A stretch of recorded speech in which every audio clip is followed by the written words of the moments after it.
I'm Jim Amstutz, I'm Marilyn's cousin, and representing some of the Ohio contingent, this is my sister Gina Gardner. Marilyn was always there for me. She was older, so we lived a mile apart on a farm, and we rode the safe bus to school. And a lot of times Mom would be busy and we would go over to ride the bus just a little bit further and go over to their house. Marilyn had a doll collection under her bed, and that was always a treat. She'd let me look at the one that they were from different countries. And I think it was last summer she showed me the dolls again. She also read Winnie the Pooh. We went to church together, so virtually I saw her every day of the week. And we were over at their farm a lot too. Holidays were always dinner, playing carom afterwards, playing solitaire or double solitaire. I taught Jim's son this week to play double solitaire and just had a flashback of playing it with Marilyn. I didn't get in on Marilyn in Ohio too much. I came along late in life for my parents, and so Marilyn was already, to me as a little boy, a grown-up, and she used to, it's interesting, people remember things differently. She related some stories to her daughters that I think were probably twisted around a little bit. I'm certain that I, as a 5-year-old boy, remember more clearly how things went. I also remember her reading Winnie the Pooh to me as a little boy. And then I remember her taking me into Worcester. Again, giving, I guess, would be the theme that would stick in my mind with her. She gave of her time to take me to the pool in Worcester, let me swim. She was a pretty good swimmer. I think she at least got in the water, which is better than I do these days. And the way she relates it, I apparently always talked her into stopping for ice cream on the way home. But I think, given her love for ice cream, I think that's probably a little twisted. I think she probably wanted to stop for ice cream, and as she embellishes the stories when she gets back from these mundane tasks, I'm certain that I became the culprit and the reason for stopping for the ice cream when we got back. Also, I don't remember this, but I guess that I used to bother her to always go a mile a minute. I wanted her to drive a mile a minute when we were on our way back from Worcester. When I was in college, I came out for a visit. It was a 10-day visit, and I felt like the country mouse visiting the city mouse. I was in college, I had taken an art class, and I went to the museum, and I came home to their place. And I was so excited because I had seen paintings by Monet and Renoir. She didn't laugh, and she didn't correct me exactly. She just repeated Monet, and then I remembered that that was how you were supposed to say it. She helped me plan things on the trip, but she was very busy. I spent more time with Brian because Marilyn was taking law classes, and I asked her why she was doing it, and she said it would be good for a job, it was fun, and it would be good for discussions with Brian.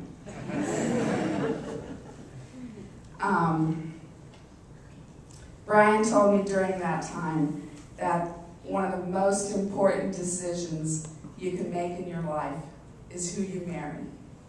That a lot of your life is determined by that. And that it was a very good thing that he had married Marilyn. The last, family was always important, I said, and it's been said several times. And 3 years ago, Larry and I planned our dream trip to Switzerland, and Marilyn and Jennifer went too. We went to the place where our great-grandmother had an inn, and then we went to this tiny little room at the Statistical Archives in Bern, and we researched the family. And we were at the microfilm, and Marilyn was doing the up and down, and I was doing the right and left. We had a whole system worked out, and then we found out that our great-grandmother was one of 7 children, and found out the name of her mother and where she was from, and that's just a really special memory.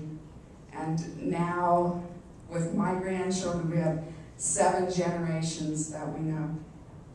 So, I love her, and she'll be greatly missed.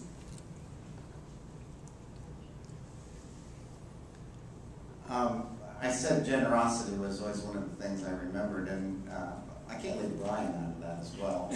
They entertained our family numerous times over the years.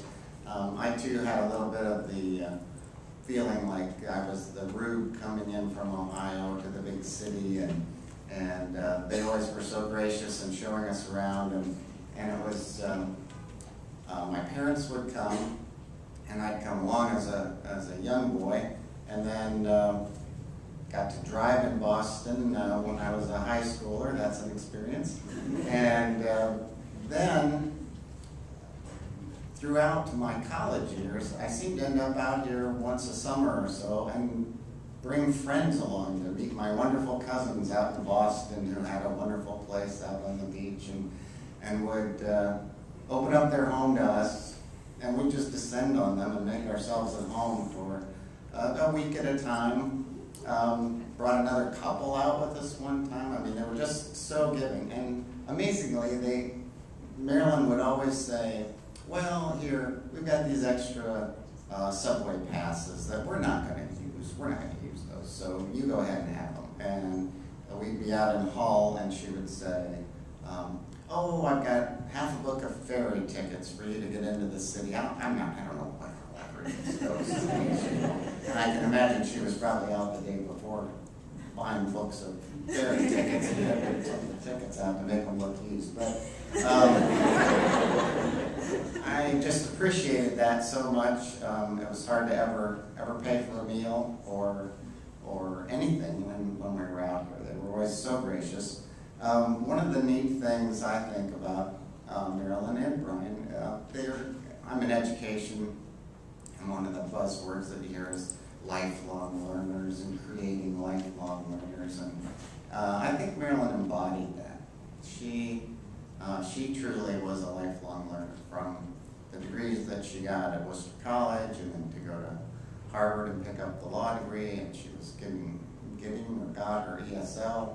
I mean, she never stopped learning, and yet she was such an intellectual and so down to earth at the same time.